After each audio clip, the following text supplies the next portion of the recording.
से बना उसको मैल दोगे। जिस खानदान की इब्तिदा से लेकर इंतहा तक नूरी मामला हो, उनसे करीब होने में फर्क है। करीब होने में आपको मकाम मिलेगा, दूरी में नहीं, क्योंकि नूरी है वो। पता नहीं कौन सी इनको मजबूरी, दूर है ये नूरी कौम से, करीब होना पड़ेगा। नूर से बने हम, अरे हम नहीं कहते हमारा मुजद्दिद बरेली के कलंदर बैठा बैठा फैसला कर दिया कि नबी आप तो आप है, आप ही पर बस नहीं बल्कि तेरी नस्ले पाक में बच्चा बच्चा बच्चा बच्चा बच्चा बच्चा नूर का। हमें जब बच्चों का ये आलम है तो सच्चों का आलम क्या होगा। वाह वाह वाह वाह वाह वाह, जिंदाबाद जिंदाबाद।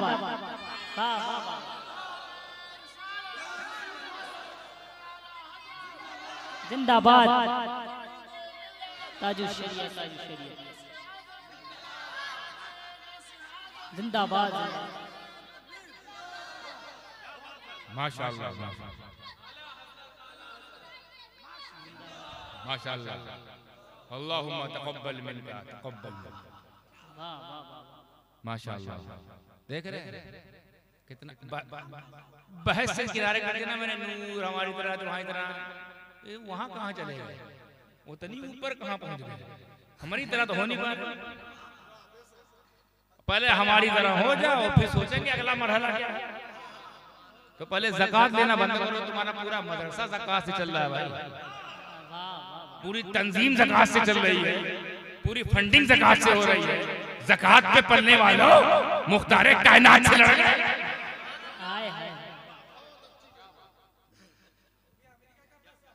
अब चाहे जहां का हो, जिसकी जो असल होती है वहीं पहुंचता है। जिसकी जो असल होती है कानून है, ये इल्म कानून है, फिक़ही कानून कि हर चीज अपने असल की तरफ लौटती है, हर चीज अपने असल की तरफ लौटती है। जो उनकी असल हो वहीं लौटेंगे, और जहां वो लौट के जाएंगे वहीं जाएंगे। हर चीज अपनी असल की तरफ लौटती है।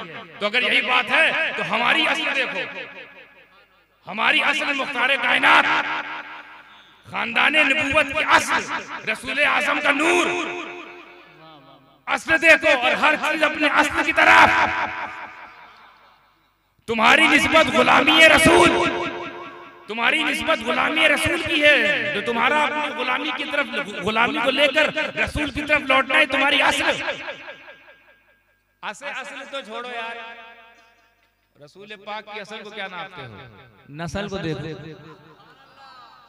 अब्दुल कादिर उनकी नस्ल में है, मोइनुद्दीन उनकी नस्ल में है, निजामुद्दीन उनकी नस्ल में है, मखदूम सिन्ना उनकी नस्ल में है। तमाम औलिया कामिलीन वारिस पाक मुजाहिदे मिल्लत उनकी गुलामी में निस्बत, या तो नस्ल में रहो या नस्ल से लगे रहो। तो जब नस्ल का ये आलम, नस्ल का ये आलम, ये अब्दुल कादिर कहता है मैं दुनिया को अपनी हथेली पे ऐसे ही देखता हूं जैसे राई के दाने को। अबे नस्ल वाले का ये आलम है तो असल वाले का आलम क्या होगा। अब इनका देखो न, इनकी असल मिल रही है और नस्ल है तो गायब। यजीदियत ढूंढो, यजीदियत तो है, मिल नहीं रही। क्यों? क्योंकि कोई अपने आप को यजीदी कहलवाने नहीं चाहता। असल यजीद थी, नस्ल गायब। असल यजीद, नस्ल गायब। ऐसा गायब किया अल्लाह ने कि जो वाकई यजीद को रज़ी अल्लाह कहने की कोशिश में लगा है, वो भी अपने बेटे का नाम यजीद नहीं रखता। और हमारी असल हुसैन, हुसैनियत, घर घर में हुसैन, हर घर में हुसैन, गली गली हुसैन, नगर नगर हुसैन, क्योंकि हुसैन हमारी असल, हुसैनियत हमारी हुसैनियत भी होनी चाहिए। जरूरी नहीं कि सब सैयदे हो जाएं। हुसैनियत अगर है तो मुबारक हो, आप भी हुसैनियत, हुसैनियत है मुबारक हो आप भी। आपकी नस्ल बड़ी मजबूत है, आपकी नस्ल भी मजबूत है। नस्ल बताती है इश्क़ अहले बैत अगर है तो शरीफ नस्ल वाले। वरना अम्मा ने लोचा कर दिया। हम किसी माँ पे इल्जाम लगाएंगे अगर कोई भौंके इमाम हुसैन पर, अहले बैत पर, इमाम हसन पर, मौला अली पे, सैयदों पर भौंके, झगड़ा ना करना, समझ जाना ऊपर कहीं लोचा हुआ, कहीं कोई गलत मिलाप हो गया तो वैसे ही नतीजे होते हैं। ये हदीस का मफहूम है। एक वाकया आपको बहुत मशहूर है, सुना के बात खत्म करता हूं। बात बहुत सी है। रूहों को इकट्ठा किया गया था, कुरान में इसका जिक्र है। नबियों की रूहों को अल्लाह ने इकट्ठा किया। कितने लोग जानते हैं? हाथ खड़ा कर। कोई नहीं, चलो आयत पढ़ देते हैं। औज़ु बिल्लाहि मिनश शैतानिर वइज़ अख़ज़ल्लाहु मीसाक़न नबिय्यीन लमा आतैतुकुम मिन किताबिन व हिकमतिन सुम्मा जाअकुम रसूलुन मुसद्दिक़ुल लिमा लतु'मिनुन बिही व लतंसुरुन्ह। ठीक है, क्या आयत है? तर्जुमा सुनिए। अल्लाह ने वादा लिया, तमाम मिसाक लिया, वादा लिया, अहद लिया, तमाम नबियों की रूह को इकट्ठा करके, तमाम आदम से लेकर ईसा तक जितनी भी रूहें थी 1,24,000 सबको इकट्ठा करके अल्लाह ने उनसे वादा लिया कि सुनो सुनो, तुम्हारे दरमियान मेरा नबी आएगा, आखिरी नबी, सबसे अजीम नबी, वो नबी जिसकी वजह से तुमको भेज रहा हूं, जिनकी वजह से तुमको तख्लीक मिली है, तुमको तस्वीर मिली है, तुमको जिस्म, रूह, नबुव्वत, विलायत, खिलाफत, शराफत, सदाकत मिली है, वो चीजें मैं उन्हीं के सदके दिया हूं। जब वो आएंगे तुम्हारे बीच में तो सुनो, उन पर ईमान ले आना। हमें सिर्फ बशर पर, सिर्फ उम्मतियों पे नहीं था कि नबी को नबी माने, नबियों से भी कहा था अगर आ जाए ना तो अपना पीछे कर लेना, इनको नबी मानना, इन पर ईमान लाना और इन्हीं की शरीयत पर अमल करना, अपनी दबा के रख देना लपेट के। हमें जब मेरे नबी से नबी आगे ना बढ़ सके, ये सभी कैसे बढ़ गए? नबियों को अल्लाह ने मुहीत कर दिया है। सुनो, बेशक आदम तुम खलीफतुल्लाह हो, मूसा तुम कलीमुल्लाह हो, ईसा तुम रूहुल्लाह हो, कोई सफीउल्लाह है, कोई नजीउल्लाह है, कोई कलीमुल्लाह है, कोई ज़बीहुल्लाह है ना। मगर सुनो, जब रसूलुल्लाह आ जाए, जब रसूलुल्लाह आ जाए तो क्या करना है? उन पर लतुमिनुन्ना, उन पर ईमान लाना, वाला तंसुरुन्ना, और उनकी मदद भी करना, यानी खिदमत में लग जाना। हाय हाय हाय, जिसकी खिदमत में नबियों की जमात मुकर्रर की गई हो, उस मखदूम का आलम क्या? मखदूम हो तो ऐसा नबी जिनकी मदद करे। मदद कौन करता है? आका। मेरी मदद मेरे अब्बा करेंगे कि मेरा नौकर करेगा?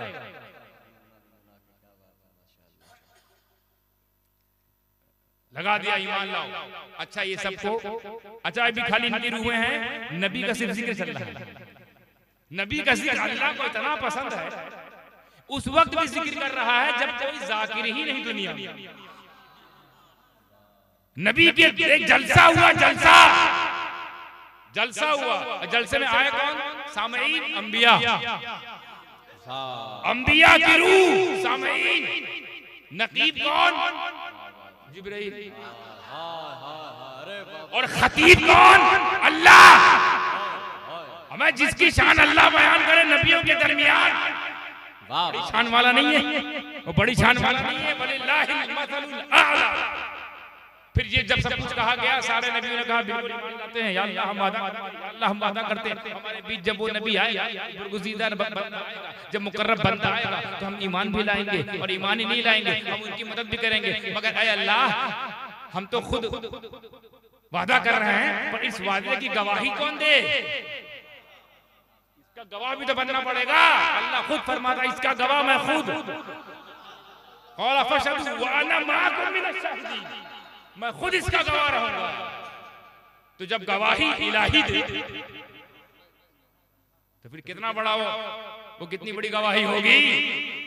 फिर हज़रत इमाम कुस्तलानी फरमाते हैं, मवाहिबुल दुनिया में हज़रत इमाम कुस्तलानी फरमाते हैं कि जब ये मिसाक लिया जा रहा था, ये जलसा जब हो रहा था, ये खुतबा जब पढ़ा जा रहा था, ये तकरीर जब हो रही थी, ये शान जब बयान की जा रही थी, ये मकाम जब मेरे नबी का आया किया जा रहा था, नबियों को, तुम लोग तो भी हो ही नहीं, वजूद में नहीं हो, नबियों को बताया जा रहा है तुम्हारा भी नबी आने वाला, उम्मती बन के उठना पड़ेगा उसके सामने।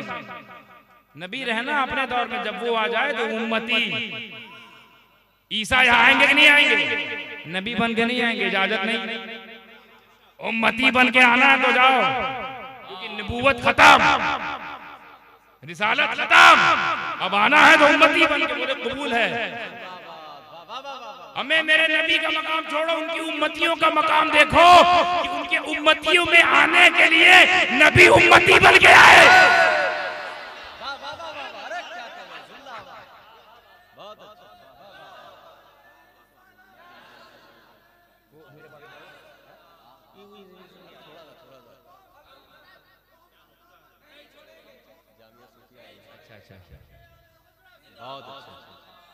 अल्लाहु अकबर। अब जब ये हो रहा था ना, जब ये मिसाक ले लिया, गारंटी हो गई एकदम अल्लाह को तो यकीन था कि ये मेरे नबी हैं, तमाम नबी हैं, मेरी बात मानेंगे। लेकिन जब मनवा लिया, उन लोगों ने कहा हाँ कालू अकररना, हम इकरार करते हैं कि जो जो तूने हमसे वादा लिया हम सब करेंगे। अब चाहे जब नबी आ जाए तो नहीं पता कब आएंगे, लेकिन जब भी आएंगे हम सर झुकाएंगे। अब आपको कहीं ले जाना चाहता हूँ, देखते हैं इश्क वाले पहुंचते कि नहीं।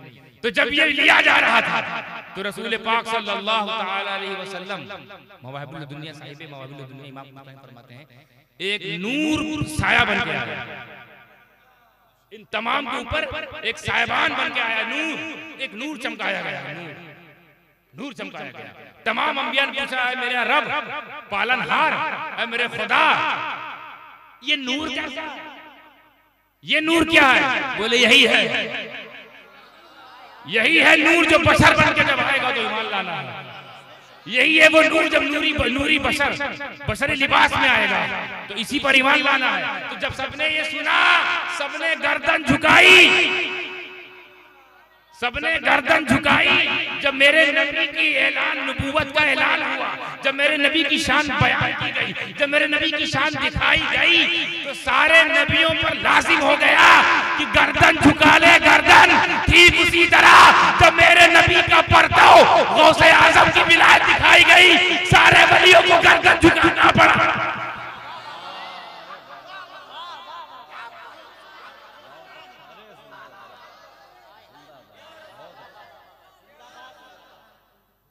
जब इमामुल मुरसलीन, इमामुल अंबिया के लिए नबियों ने गर्दन झुका दी, तो इमामुल औलिया के लिए वलियों को भी गर्दन झुकाना ही।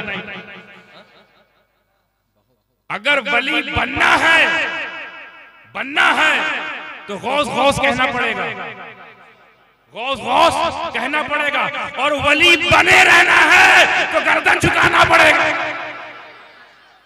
अब वही वली रहेगा, वही वली रहेगा जो गर्दन झुका दे, वरना वली तो बन जाएगा, वली रह नहीं पाएगा, वली रह नहीं पाएगा। ये शान है गौसे आजम की, मुबारकबाद के आप लोग हकदार हैं।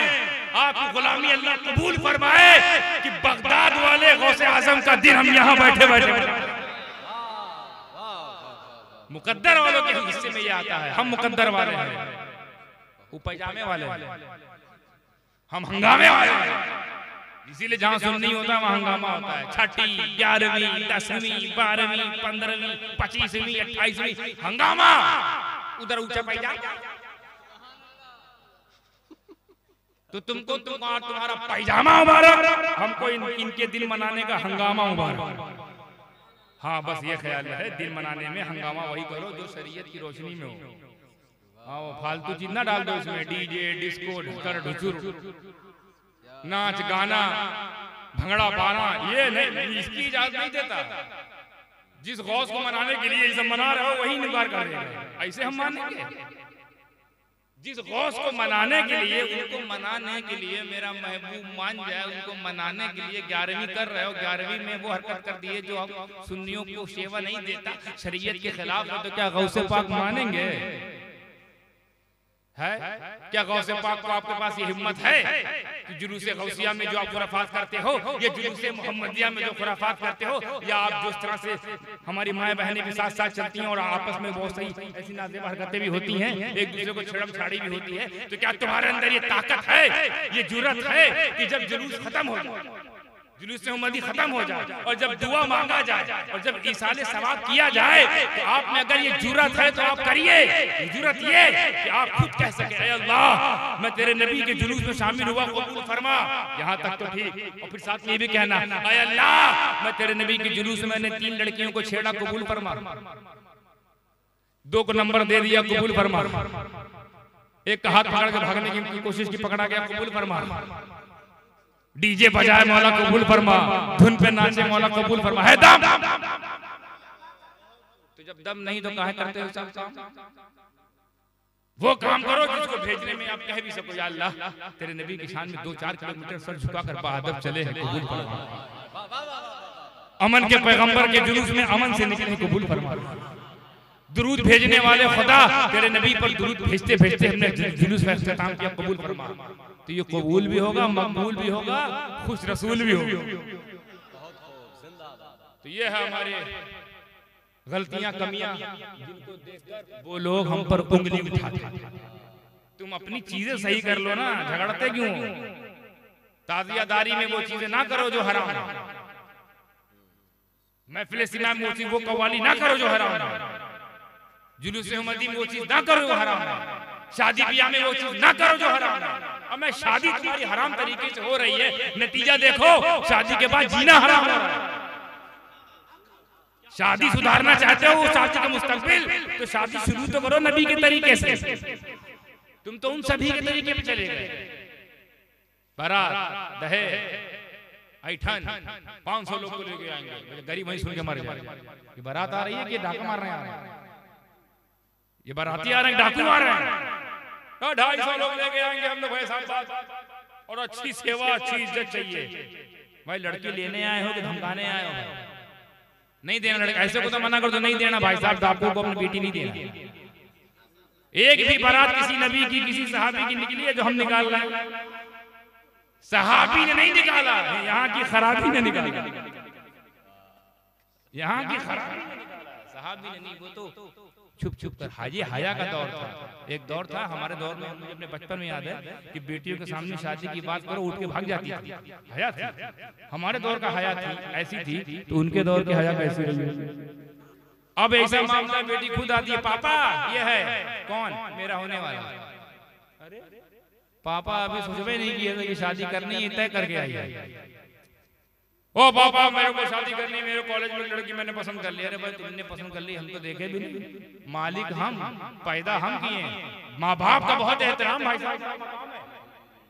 ये जितने नाम मैंने लिए ना, गौसे आजम, गरीब नवाज, मखदूम अशरफ, रसूल आजम, जितने नाम लिए, ये तब हुए जब इनके माँ बाप थे। तब ये माँ बाप थे तो ये हुए ना। अब्दुल कादिर गौसे आजम तब हुए जब पैदा हुए। अगर पैदा ही ना होते तो गौसे आजम कौन बनता? पैदा ही ना होते तो गरीब नवाज कौन बनता? पैदा ही ना होते तो मखदूम अशरफ कौन बनता? पैदा ही ना होते तो मुजाहिद मिल्लत ऐसा मुनाजरा कैसे करते?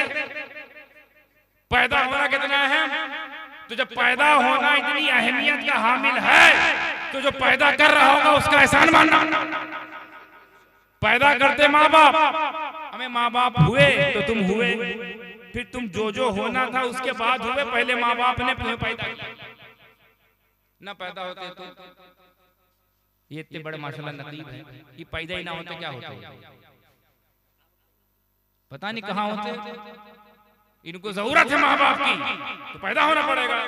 तो जो तुमको जिंदगी दे, जो तुमको अपना जिगर का खून पिलाता है, जो तुम्हारे लिए तुम्हारे ठंडे ठंडे बिस्तर पर जिस पे तुम पेशाब कर दिया करते तो उस पे उठाकर खुद लेट जाए माँ, तुमको गरम कर खाने का, उसका तो एहसान मानना पड़ेगा ना। अल्लाह कुरान में 7 जगह पर फरमाता है अपनी इबादत के लिए, 7 जगह कि मेरे साथ किसी को शरीक ना करना, मेरे साथ किसी को शरीक ना करना, मेरे साथ किसी को शरीक ना करना। अपनी उलूहियत का, अपनी रुबूबियत का, अपनी लिल्लाहियत का, अपनी उलूहियत का, अपनी वहदानियत का, अपनी वन्नस होने का, अपनी एकताइयत का। उसमें जहां जहां जिक्र किया 7-8 जगह ऐसी है। और जैसे अपना जिक्र किया अपने बाद तुरंत वालिदैन का जिक्र। अल्लाह के बाद कोई जिक्र अगर लगा है तो वालिदैन का। ला उशरिकु बिही शैअन व बिल वालिदैनि ihसान। कोई ना शरीक करना मुझ में, पहला पैगाम मेरे से किसी को शरीक ना करना। और सुनो, इतने से काम नहीं चलेगा, अपने वालिदैन के साथ हुस्न सुलूक करना, तब आके हमसे मिले। मैं अक्सर कहा करता हूँ बुजुर्गों की मज़ारों में जाने वालों, अजमेर, दिल्ली, कलियर, बदायूं, बरेली, किचौचा, देवा, मक्कनपुर, सफीपुर जाने वालों, बगदाद, नजफ, करबला जाने वालों, किसी की हाजिरी कबूल नहीं होगी जब तक घर के दो आस्थाने आपसे राजी ना हो। घर में चलते फिरते दो आस्थाने अल्लाह ने तुमको दिया है, उनको संभालो ना। अपने माँ बाप को नाराज करके तू अजमेर जाएगा, अजमेर वाला देगा, सर पटक पटक के मर जाओगे, ना खैरात मिलेगी, ना बरकत मिलेगी, ना हसनात मिलेगी, सीधे तुमको तेरी औकात मिलेगी। समझ रहे हैं आप? जो जिनके माँ बाप जिंदा हैं, मुबारक उन बच्चों को कि उनको अभी जन्नत संभालने का मौका अल्लाह ने अभी भी दे रखा है। लेकिन जब चले जाएंगे ना, अगर नहीं संभाल पाए जन्नत, नहीं संभाल पाए आखिरत, तो फिर कोई नहीं संभाल पाता। जब तक चलती फिरती आस्थाना, चलता फिरता आस्थाना, माँ बाप ये जब तक राजी नहीं होंगे, मर जाओ, मर जाओ मदीने में। न मदीने वाला खुश होगा, न काबे वाला खुश होगा, न बगदाद वाला खुश होगा, न अजमेर वाला खुश होगा। क्यों? क्योंकि माँ बाप नहीं खुश। कितनी बड़ी चाबी है साहब। वली बनना है, पहले माँ बाप राजी करो। कुतुब बनना है, माँ बाप राजी करो। गौस बनना है, माँ बाप राजी करो। इनको राजी नहीं किए, पूरी जिंदगी जंगल में शिकार तो हो जाओगे, मगर महबूब परवरदिगार नहीं। अब बात समझ आई, वालिदैन क्या मकाम है। अपने बारे में बाद में सोचना, अपने से अफजल अपने माँ बाप के बारे में सोचना। अगर चाहते हो कि अजमेर वाला अजमेर से हमको देता रहे, बगदाद वाला बगदाद से देता रहे, किचौचे वाला किचौचा से देता रहे, उड़ीसा वाला उड़ीसा से देता रहे, बंबई वाला बंबई से देता रहे, तो फिर अपने घर में जो आपको अल्लाह ने माँ बाप दिया उनकी गुलामी में लग जाए। मैं नहीं कहता कि उनकी इताअत करो, फरमाबरदारी, गुलामी करो, उनकी गुलामी। उनकी गुलामी में ही सरदारी है जी। सरदार बनना है तो मेरा वफादार बनना पड़ेगा। जिस दिन तुम बन जाओगे अपने माँ बाप के वफादार, अल्लाह तबारक व तआला बना देगा इंशाअल्लाह सरदार। मुझे लगता है कि मेरी गुफ्तगू का हासिल आप तक ये पहुंच चुका होगा कि गौसे आज़म को रसूल की सबसे बड़ी निशानी। और ये साबित कैसे हुआ? उधर नबियों ने गर्दन झुकाई मेरे नबी के लिए, इधर वलियों ने गर्दन झुकाई मेरे गौसे आज़म के लिए। क्या समानता है। बस फर्क इतना है कि मेरा अब्दुल कादिर नबी नहीं, जितने मकाम सब, जितने दर्जात होते हैं कायनाते विलायत में, जितने भी मकाम होते हैं, सबका वो मालिक है, हामिल है, बस वो नबी नहीं। और मेरा नबी सब है, बस रब नहीं। बस उसको रब ना कहो, उसी पर रब नहीं है, बाकी सब है। बस रब को नबी ना कहो, नबी को रब ना कहो, बाकी इसके अलावा वो सब वो सब है। अल्लाह हमारा रब है और अल्लाह की अता से मेरा मोहम्मद सब है। तो उसका परतव भी कायनात विलायत में सब है। इसमें क्या अजब है, किस बात का गजब है? ये तो फजले रब है। आखिर दवाना अनिल हम्दुलिल्लाह रब्बिल आलमीन। एक फरमाइश हुई है नात,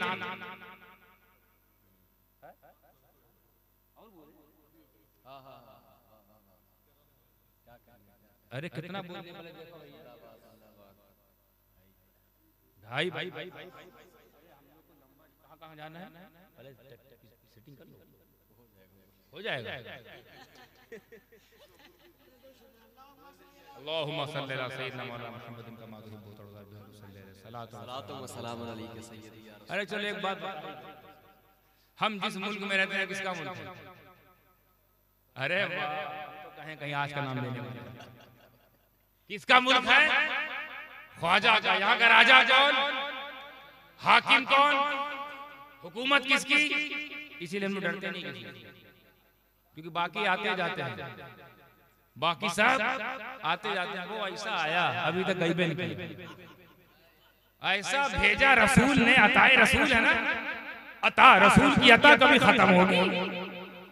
कोई और भेजा होता तो शक करते जिसको रसूल भेज दे, जन्नती फूल भेज दे, सुन्नतों का उसूल भेज दे, तो फिर वो कैसे खत्म हो?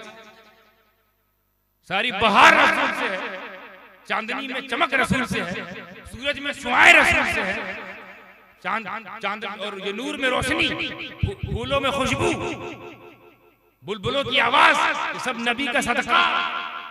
सदका का ये आलम हो जाएगा, नबी भेज दे ताए रसूल गरीब नवाज।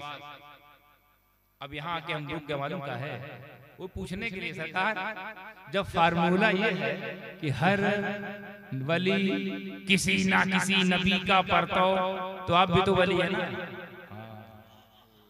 तो आप किसके परतो? क्योंकि मकाम तो बड़ा बुलंद नजर आ रहा है, मकाम इतना बुलंद कि सुल्तानुल हिंद, मकाम इतना बुलंद कि कोई वली वली रह ही नहीं सकता हिंदुस्तान में जब तक वो गरीब नवाज ना करे। कोई राजा तब तक राजा बनेगा नहीं जब तक वो खाजा वाला। इतना बड़ा मकाम या गरीब नवाज, तो मतलब हमको पता करना पड़ेगा ना कि परताव किसके हो, किसके परताव। तो पता चला किताबों को खंगालने के बाद, ये तो एहसान उन बुजुर्गों का जो राज खोल देते, वरना ये तो राज की बात है ना। कभी कभी तो उस वली को भी नहीं पता होता हम किसके परताव। कुछ वली ऐसे भी हैं जो वली हो गए, वली होके रहे, वली होके गुजर भी गए, और आखिरी सांस तक नहीं पता चला कि हम परतो किसके। क्योंकि 1,24,000 अंबिया किराम है, नामे नहीं जानते, उन्हीं में से किसी एक का परतो हो गया तो, या मान लो 26 में ही से किसी 26 नबी जो जानते हैं कुरान में, उनमें से किसी एक का हुआ, मगर अल्लाह ही ने ना बताया। किसी पे इंकशाफ होता, किसी पे नहीं होता। तो हम लोग नसीब है कि मखदूम पाक में इंकशाफ कर दिया, मतलब बुलंद है। गौस पाक का इंकशाफ हो गया, बुलंद है। नजमुद्दीन कुबरा का इंकशाफ हुआ, यानी बड़े वाले वली हैं सब। तो छोटे वाले वली होते हैं इन लोगों से, उनको बताया भी नहीं किसके, बस तुम वली उसी में खुश रहो। लेकिन इनको तो बताऊंगा, अब्दुल कादिर तुम रसूल आज़म के परतो हो, नजमुद्दीन तुम मूसा के परतो है, अशरफ तुम ईसा के परतो हो। तो हजरत गरीब नवाज जो अशरफ के मुर्शिदों में, अशरफ के पीरों में गरीब नवाज, हमें मुरीद ईसा का परतो, तो पीर। तो जब हमने पता लगा तो पता चला हजरत गरीब नवाज हजरत इब्राहिम खलीलुल्लाह के परतो। हजरत इब्राहिम, कौन इब्राहिम? वो इब्राहिम जिसको मेरा नबी अपना दादा बोले। हालांकि आदम भी उनके दादा है, नूह भी उनके दादा है, शीश भी उनके दादा है, अय्यूब भी उनके दादाओं में आते हैं कि नहीं? इलियास भी दादा। लेकिन जब मेरे नबी कहते हैं अपने दादा होने की निस्बत, तो आदम से नहीं, इब्राहिम से। इब्राहिम जद चुना, इब्राहिम हमारा जद, इब्राहिम मेरा दादा है। हमें जिसके दादा होने पर नबी फख्र करे, जिसके पोता होने पर, जिसके पोता होने पर नबी फख्र करे, उसका परतो गरीब नवाज। कौन? इब्राहिम, कि जिसको नबी अपनी दुआ में, हमारा नबी जो पूरी दुनिया का वसीला है, अपनी दुआ में इब्राहिम को वसीला बना। किसी का बना सकते थे, इब्राहिम इस्माइल का बना सकते थे, इसहाक को वसीले में ले सकते थे, आदम को ले सकते थे, नूह को ले सकते थे, लूत को ले सकते थे, यूशा को ले सकते थे, इदरीस को ले सकते थे, इलियास को ले सकते थे, अय्यूब को ले सकते थे, सुलेमान को ले सकते थे, दाऊद को ले सकते थे। मगर जब वसीला लेना हुआ तो किसका लिया? इब्राहिम। कौन इब्राहिम? जिनका दिन अगर तुम ना मनाओ ना तो मुसलमान ही नहीं। हज करने जाते हो, हज करने जाते हो, और फिर उसके बाद क्या करते हो? तो ये तो इब्राहिम की सुन्नत। तो इब्राहिम से हटने वालों बकरा ही छोड़ना पड़ेगा। इब्राहिम को हल्के में लेने वालों, ऐसे कोई लेता नहीं है। अगर लेता है तो उसकी सजा ये कि फिर बकरीद ना करे। मेरे नबियों ने और भी नबियों ने बहुत सारी सुन्नतें अदा की हैं, मगर अल्लाह ने महफूज इब्राहिम की सुन्नत की। इब्राहिम ने चूंकि अपना बेटा ज़बा किया, दुम्बा ज़बा हो गया। अब सबको अगर इब्राहिमी बने रहना, मोहम्मदी बने रहना, सबको दुम्बा काटना होगा।